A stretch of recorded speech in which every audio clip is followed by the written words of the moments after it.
அதை குதித்து சூடேற்ற முழுமை பெறும் நிலப்பரப்பின் முதற் பிறப்பை தோன்றிவிட நதி வரும் முன் மணல் தரும் முன் மனம் பரப்பிய தமிழனையே பதிமதுரை பெருவிழியில் பாண்டியனை பார்த்தவளே, நின்னை நான் வணங்குவதும் நீ என்னை வாழ்த்துவதும் அன்னை மகற்கிடையே அழகில்லை என்பதனால் நின்னை வளர்த்து வரும் முதற் தேர் தன்னை வணங்குகிறேன். தமிழ் குலமே வாழீரே என்று நான் என் தமிழன்னையை வணங்கி என் முறையை ஆரம்பிக்கிறேன். பிறந்து சிறந்த மொழிகளிலே சிறந்தே பிறந்த தமிழ் மொழியை வணங்கி தமிழர் திருநாள் பொங்கலை பற்றி உங்களுடன் சில வரிகள். தமிழர்கள் பல பண்டிகை கொண்டாடினாலும் பொங்கல் பண்டிகை சிறப்பானது. அதனால்தான் தமிழர் திருநாள் என்று கூறுகிறோம். 4 நாட்கள் கொண்டாடப்படும் பொங்கலின் முதல் நாள் போகி பண்டிகை. மார்கழி மாதத்தில் இறுதி நாளே போகியாக கொண்டாடப்படுகிறது. பொங்கலுக்கு முன்பே வீட்டை சுத்தம் செய்து வெள்ளை அடித்து தேவையற்ற பொருட்களை போகி என்று தீர்த்து கொளுத்துவது வழக்கம்.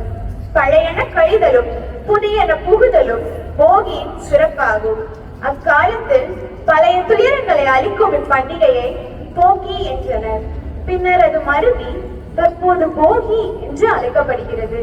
இந்திரனுக்கு போகி என்ற பெயரும் உண்டு.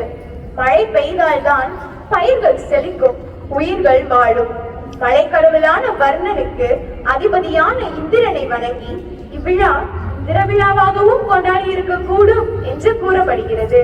போகிக்கு அடுத்த நாள் தை முதல் தேதி அன்று பொங்கல் கொண்டாடப்படுகிறது. வருடம் முழுவதும் நிலத்தில் பாடுபட்ட விவசாயியின் உழைப்பின் உயர்வை போற்றுவதற்காகவும் சூரியனுக்கு நன்றி தெரிவிக்கவும் இந்நாளில் படையலிட்டு கொண்டாடுவர். அடுத்த நாள் தை 2ஆம் தேதி ஏரின் முன்பே ஏறி செல்லும் மாடுகளை வணங்கும் தினமான மாட்டுப் பொங்கல். பசுவின் உடம்பில் 33 கோடி தேவர்கள் உறைவது என்பது ஐதீகம்.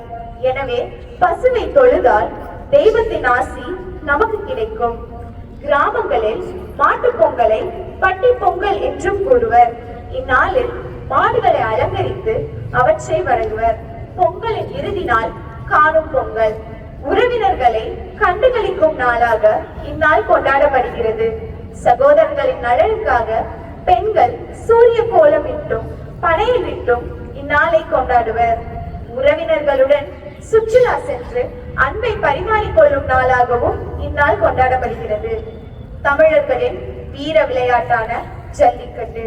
சாமியை பதம் வைத்து பதத்தை கிளை வைத்து கிளையில் வலு வைத்து வலுவில் வா வைத்து கண்ணில் வெறி வைத்து கொம்பில் மதம் வைத்து ஒருவர் சூடேற்றி ஐவர் துணை போற்றி இருவர் கரம் பற்றி கால்கள் தரையதிர கண்கள் ஒளி சிதற உன்னை தொடுவோர் மெய் கதற ஆட்டுவோர் சிகை உதிர சந்தன உடல் மணக்க நெற்றி பொறி சொலிக்க ஆடுகளத்தை அலங்கரிப்பதற்காக வருகை தந்திருக்கின்ற காலை மட்டம் போட்டு கடத்தில் திட்டமிட்டு அசுரனாய் ஆடும் அழகனே, வீசும் காற்றில் உன் மேனி அசைய தென்றலும் புயலும் உன் வீரியத்தில் தெரிய 7 வண்ண வடக்கயிரும் உன்னை பின்தொடர விதைத்த நிலைக்கல்லும் உன் ஆட்டத்தை கண்டு மிரள மேனியை சூடேற்றி மூளையை முறுக்கேற்றி உச்சி வெயிலில் உன் பாதத்தால் புழுதி கிளப்பி என் திமிழுக்கு நீ ஏன் திமிர் என்று ஆடுகின்ற காளையா காளையர்களா?